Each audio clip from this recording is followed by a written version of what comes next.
अध्यक्ष महोदय, राज्यपालाच्या अभिभाषणावर बोलण्यासाठी मी या ठिकाणी उभा आहे।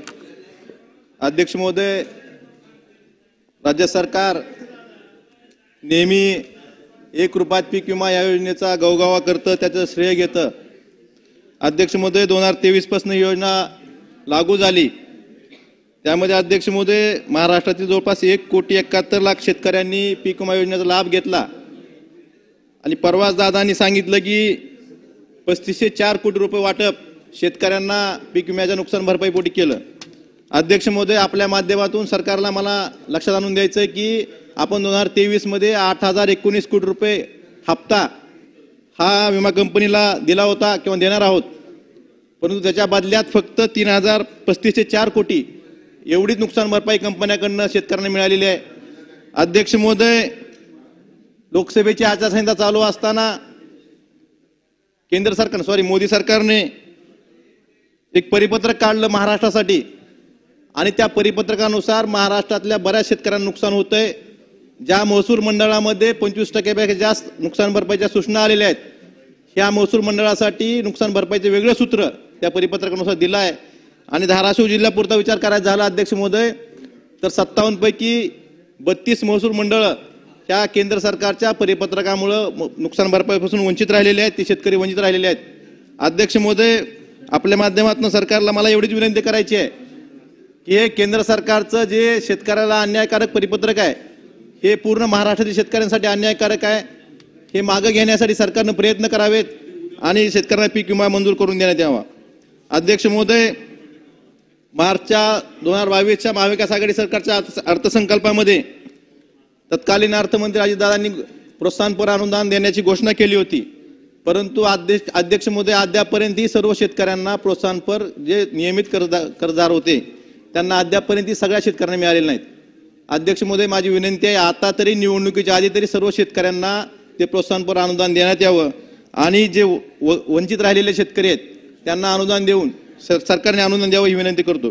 अध्यक्ष महोदय, 16 सप्टेंबर 2023ला मराठवाड्यासाठी एक विशेष बैठक मंत्रिमंडळाची संभाजीनगरला झाली, त्यामध्ये जवळपास 46,000 कोटीच्या घोषणा झाल्या, परंतु अध्यक्ष महोदय मला खेदाने सांगावं वाटतंय त्या ठिकाणी 20 निर्णय घेतले होते।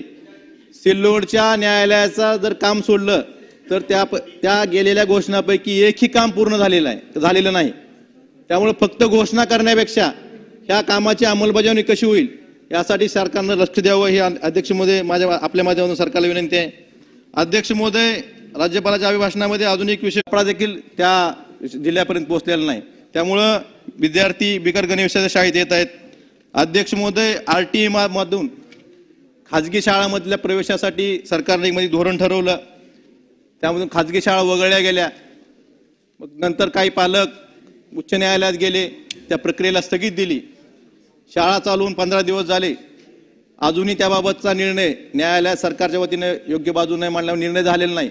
आता पालकांनी विद्यार्थ्यांचे प्रवेश घेतलेत, जर हा निर्णय झाला नाही लवकर मग ह्या वर्षीच्या RTEचे प्रवेश होणार का नाहीत हेही सरकारनं सांगणं गरजेचं आहे असं मला वाटतं।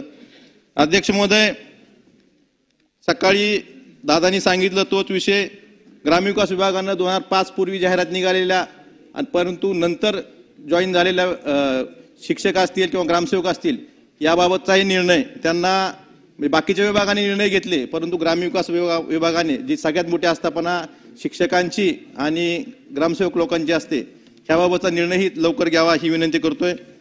अध्यक्ष महोदय, नागपूर कोल्हापूर हा शक्तीपीठ महामार्ग सरकार करतंय, परंतु अध्यक्ष महोदय सध्या नागपूर कोल्हापूर हा 4पदी रस्ता आहे, त्या रस्त्यावरली वाहतूक कुणीही तपासावी। या ठिकाणी सन्माननीय मुख्यमंत्री आहेत, MSRDC मिनिस्टर आहेत, उपमुख्यमंत्री साहेब आहेत, मला विनंती आहे की सर्व शेतकऱ्यांचा महाराष्ट्रातील सर्व शेतकऱ्यांचा या महामार्गाला विरोध आहे। ते 86,000 कोटी तुम्ही आमच्या मराठवाड्याच्या हक्काच्या पाण्यासाठी जर दिले तर आमचा दुष्काळ मिटेल आणि शेतकऱ्यांच्या आत्महत्या थांबतील। त्यामुळं शक्तीपीठ महामार्ग रद्द करून त्या ठिकाणी तोच निधी त्या शासनाकडे निधी असेल तर तो निधी आमच्या हक्काच्या पाण्यासाठी द्यावा एवढीच विनंती करतो आणि माझ्या शब्दांनी विराम देतो। धन्यवाद अध्यक्ष महोदय। देवराव होळे सर, महाराष्ट्राचे राज्यपाल